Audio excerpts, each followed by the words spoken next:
Temple Mount is inaccessible to archaeologists. The finds unearthed in the sifting project, they cast a new light. We examined the dumps and realized that they could be a treasure trove of information about the Temple Mount. What if the ground under one of the greatest mountains in the world had a secret that no one had been able to reach until now? Scientists were shocked by what AI found when it finally scanned Mount Zion. You should stay with us to see this. The ground no one dares to touch.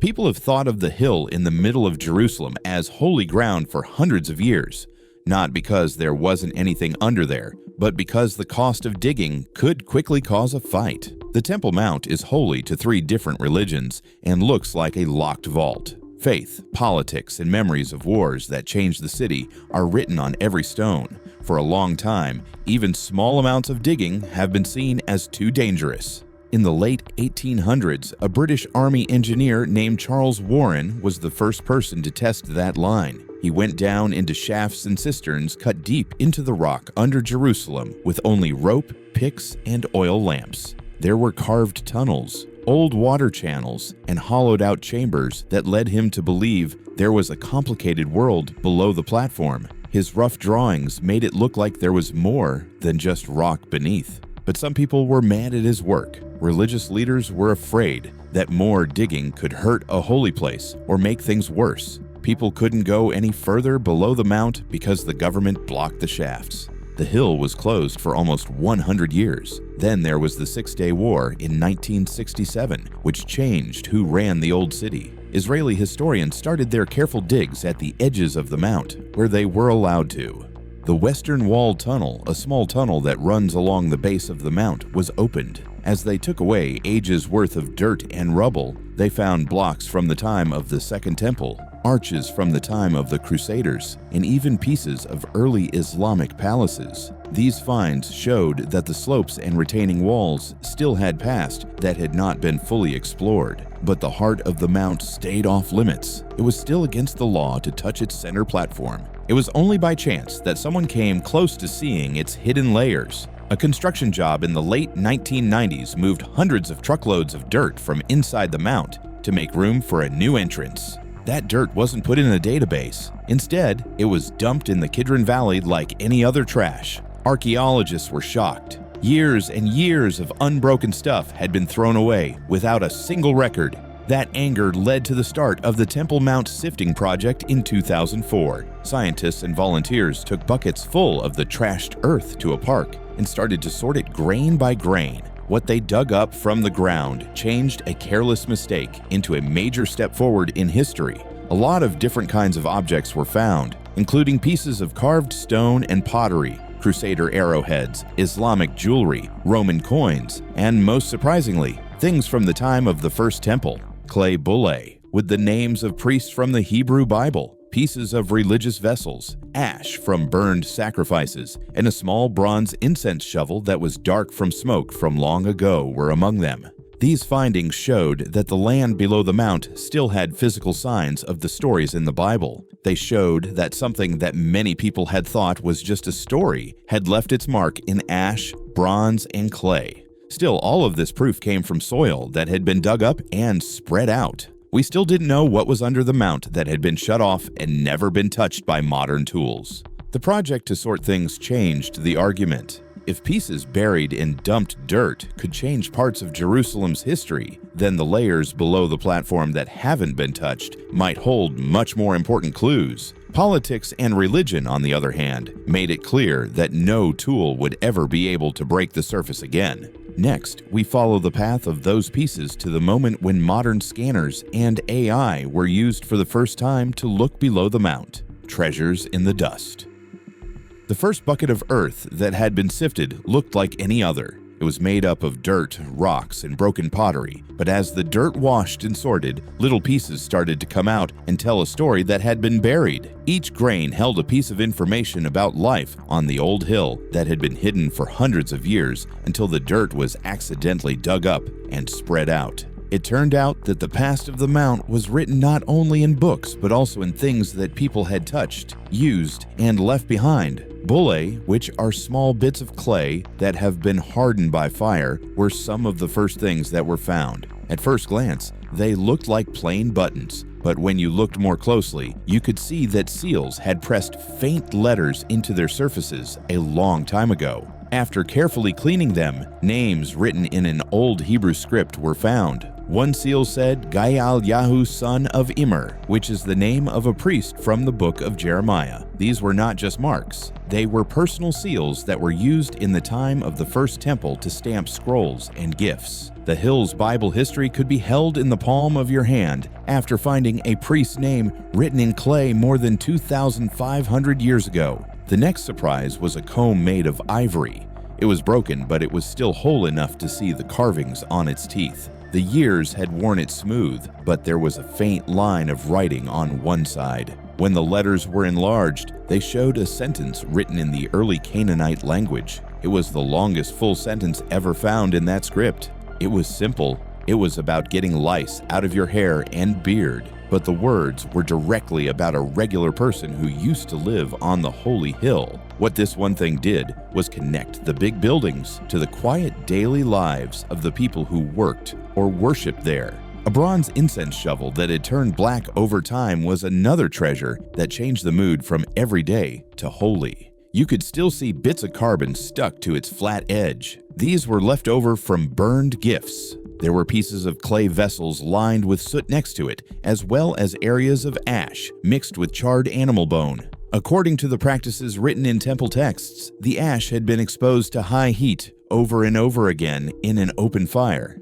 These were not just odd kitchen scraps. They were the bodies of people who had died in sacrifices on the mount. The researchers were surprised by how the finds were arranged in the sifted dirt. They were not spread out evenly in each bucket. Instead, they often showed up in groups, with bullae, pieces of ritual pottery, and bone ash all in the same patches. The pattern suggested that the trash hadn't all come from one open trash can, but from different places, like rooms that had fallen, or parts of the temple complex that had been sealed off. Even though they had been moved, the artifacts showed that there used to be a structured religious area that had been buried and broken up over many centuries of rebuilding and destroying. Over time, the collection grew to include arrowheads from Crusader battles, coins from Roman and Islamic times, and jewelry that pilgrims had lost. But it was the items from the First Temple that made scholars rethink long-held beliefs. Some people have said for decades that Solomon's palace was mostly a story because there wasn't much evidence in the ground. Now pressed into old clay and stained into bronze and bone, there was proof that rites that were only talked about in the Bible had left their own record. Everything that was taken out of the sieves showed that there was a well-organized place of prayer. There were fires that burned long enough to blacken metal tools, priests who sealed their scrolls, and families who brought animals to sacrifice. Many thinkers were sure that the Mount had been much more than just a place where heaven and earth met symbolically. The earth reluctantly told what it knew, but the sealed core still kept its peace. To break the quiet, you'd need tools that could cut through stone without breaking it. The next step in finding would not involve shovels, but rather sensors and AI that would go deep below the mountain to find things that humans could not reach. The hidden path under the Mount. By 2021, researchers knew that the shovels were no longer useful. A new group of scientists used tools to get further without taking up any more space. Their plan was brave. They would combine the oldest records from history with the newest technology available today. In the early 1900s, surveyors had hand-drawn maps from the British Mandate era. These maps showed how people had crawled through forgotten shafts under the city. There were hints of passages in these rough sketches that no one had seen in almost 100 years. The team put every line on the maps into a computer and then put them on top of new 3D data of the Mount's surface. Next, ground-penetrating radar units were brought in. These send electromagnetic pulses through stone and read the sounds that come back. As the radar went over the area, it cut through the rock layer by layer, like turning the leaves of a secret book.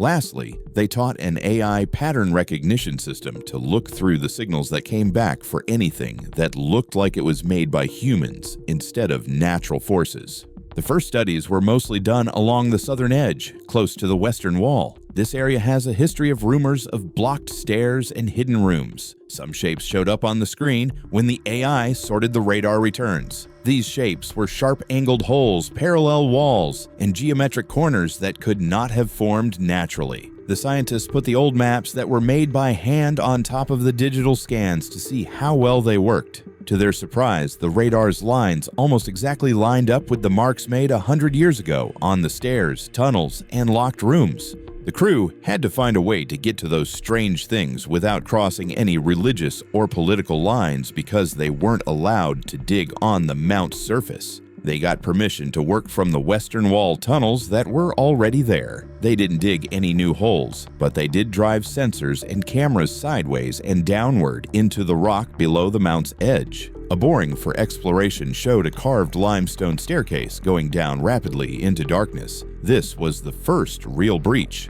A remote crawler went down the steps, and its lights fell on an empty antechamber from the Byzantine era. The walls were rough-hewn, but there were crosses etched into them that could barely be seen through centuries of dust. There were shallow lamp niches in the stone, and in one corner, a row of faded Greek letters showed that this room had once been used by early Christian travelers. That find alone showed that there were more holy areas below the plaza that could be seen. The bigger surprise came when radar looked below the old flagstones in the antechamber. At a lower level, the sensors found a platform made of huge ashlar blocks. These are big rectangular stones that fit together so tightly that not even modern drill bits could get through them. Small surface flakes taken from a crack in one block were analyzed using petrography to prove that the limestone came from old quarries outside of Jerusalem that were known to have provided building stone during the time of the First Temple. The style of the stonework, monumental, smooth-faced, and laid without mortar, matched the gates of Megiddo in the Iron Age, which were built hundreds of years before King Herod's time.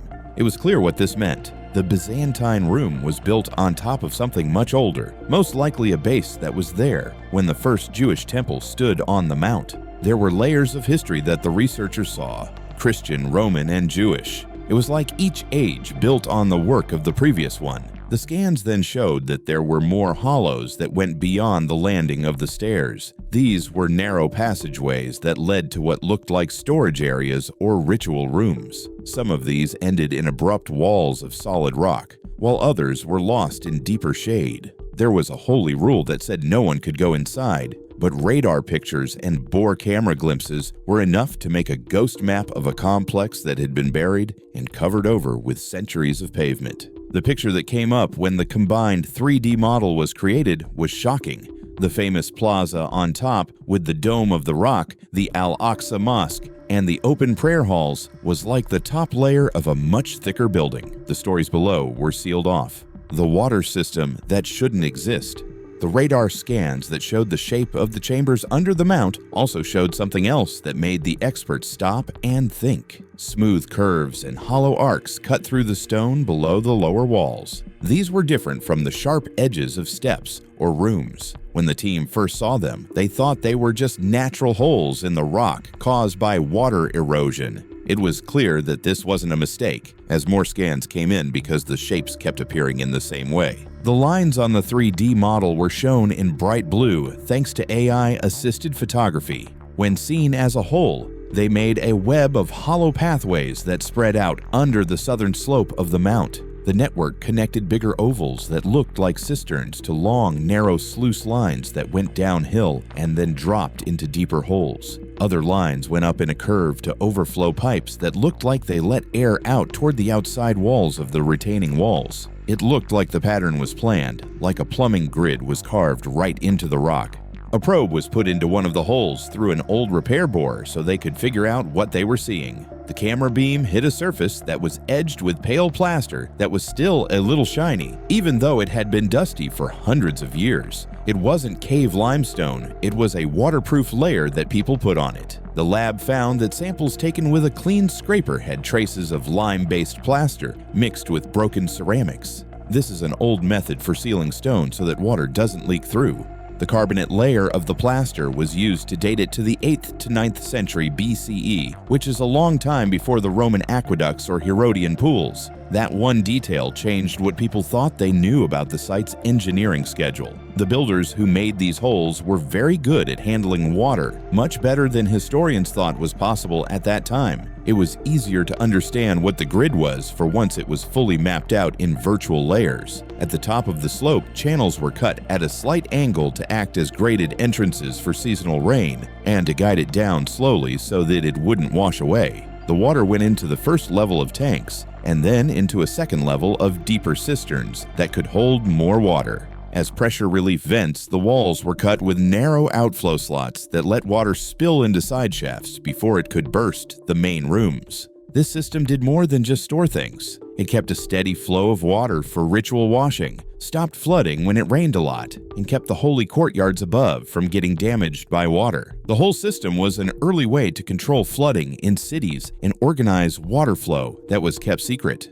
The most interesting room was a wide basin with a higher rim than the others. It was partly full of sediment and had dark ash layers pressed into its plaster lining. The residue, which was looked at under a microscope, contained carbonized organic pieces such as bone slivers, soot, and traces of plant resin, which were consistent with water that had been mixed with burned offerings. The pattern matched what was written in the Book of Chronicles about how channels were built to take away the blood and ash from temple sacrifices so that the areas used for worship stayed clean for the rituals. The finding went against the long-held belief that early temple worship was symbolic but easy to understand. Instead, it showed that religious ceremonies were backed up by well-thought-out infrastructure, which was built by people who combined religious practice with useful engineering. Because they knew about hydraulics, they were able to feed thousands of pilgrims, stop flash floods, and keep holy fires going without letting the smoke get into the courts above.